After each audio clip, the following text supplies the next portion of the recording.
So we are trying to find out the relation between object distance u, focal length of mirror f, and distance of image v.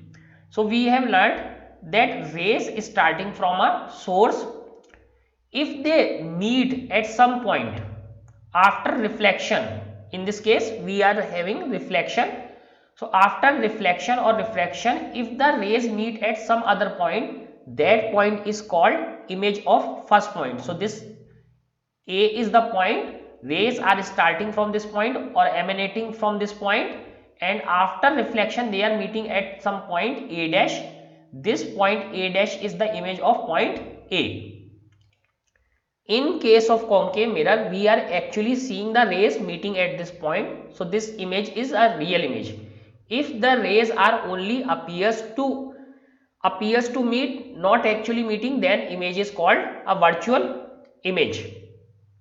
Now let us understand what are the principles associated or what are the rules associated with this image formation. So here we have shown only 3 rays, but there are not only 3 rays, there are more than 3 rays. There can be many more rays, but we will show just by using 3 or 2 rays that image can be formed and what would be the position of the image. Then we will find a relation between f, v and u. And as per sign convention, all these 3 distances are in negative because they are on the left side. And image side, this is image size is positive because it is on the upper side, but this image is negative because it is on the downward side. So image is reversed and real.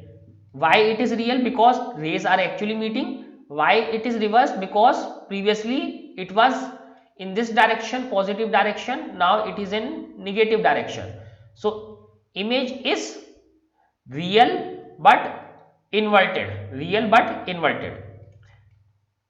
and this is also, there is also size difference, not only direction difference. So 3 things are associated with an image.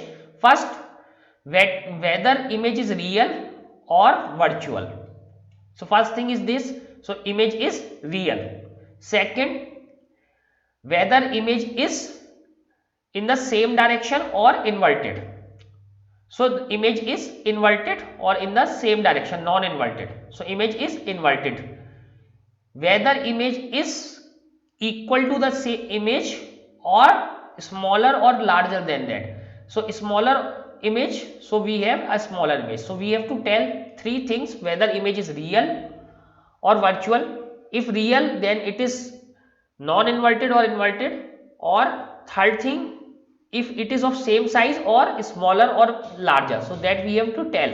So in this case our image is real, inverted and smaller than the object. So now let us understand what are the 3 principles associated with this. So in principle, we can take any 2 rays emanating from point of an object. So we can take any 2 rays. This is ray 1, this is ray 2, this is ray 3. So we can take any 2. Trace their path. So we can trace their path where they are going and find the point of intersection and thus obtain the image of the point. So if we take any 2 rays, so if we take ray 1, so ray 1 is going in this direction.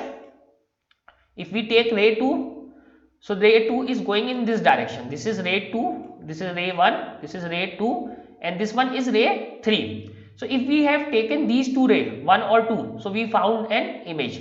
If we had taken only ray 3 or 2, again we found this point. If we taken this point, ray 1 and ray 3, again we find this point, because for finding a point we just need crossing of 2 rays. We just need crossing of 2 rays, any 2 rays. So whether that these are 1 or 2, 2 or 3, 3 or 1. So any two rays, if we find the crossing point, we can find this image. So this A point is the image of this, A dash is the image of this A. So we can do with any 2 rays.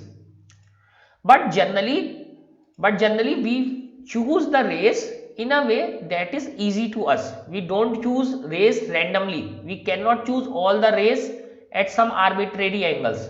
Otherwise, it would be very difficult. We can choose any two rays.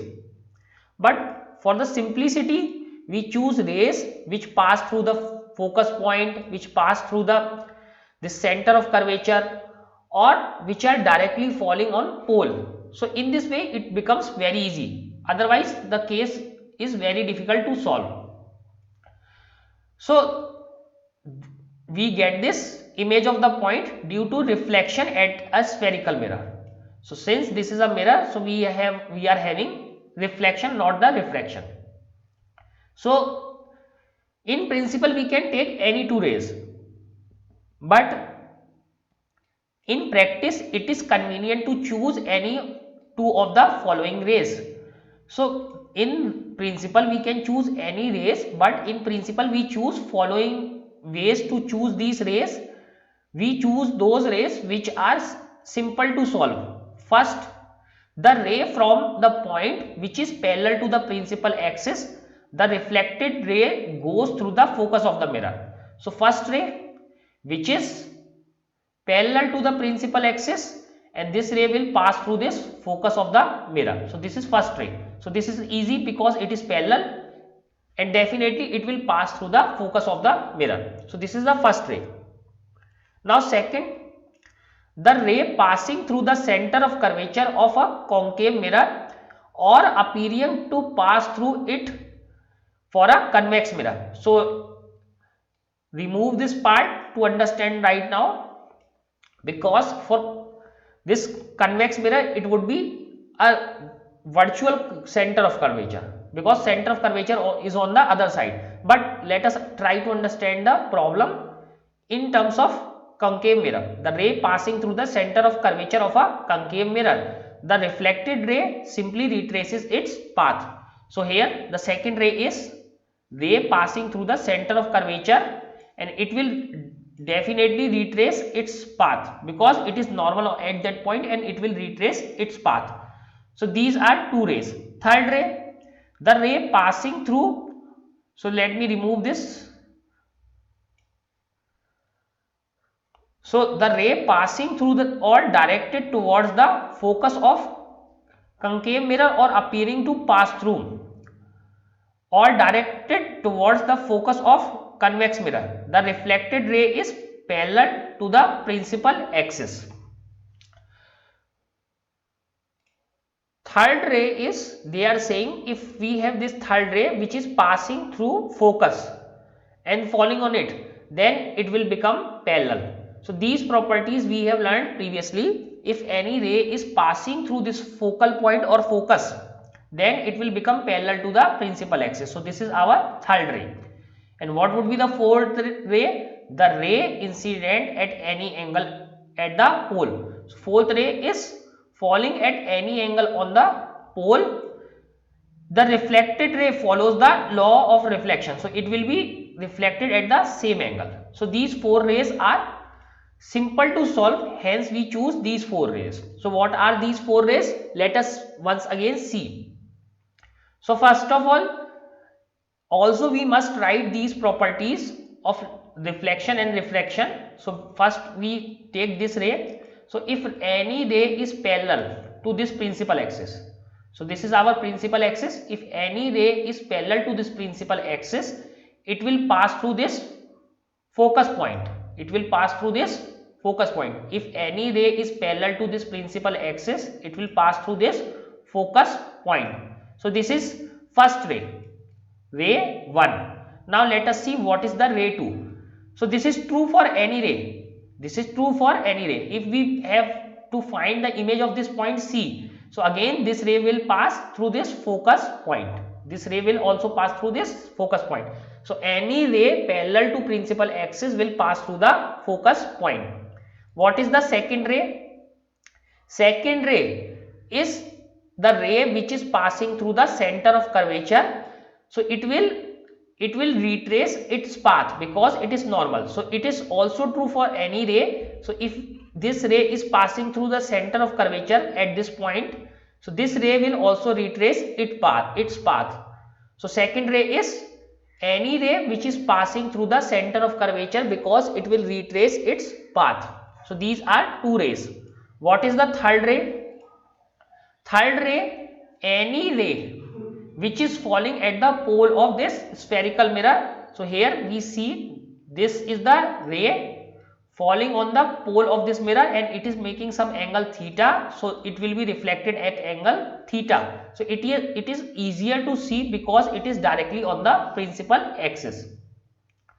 So third ray is nothing but any ray falling on the pole. So we can take this point as well. So if it is falling at this point, so it will be reflected at the same angle. So in this case, we have these three rays.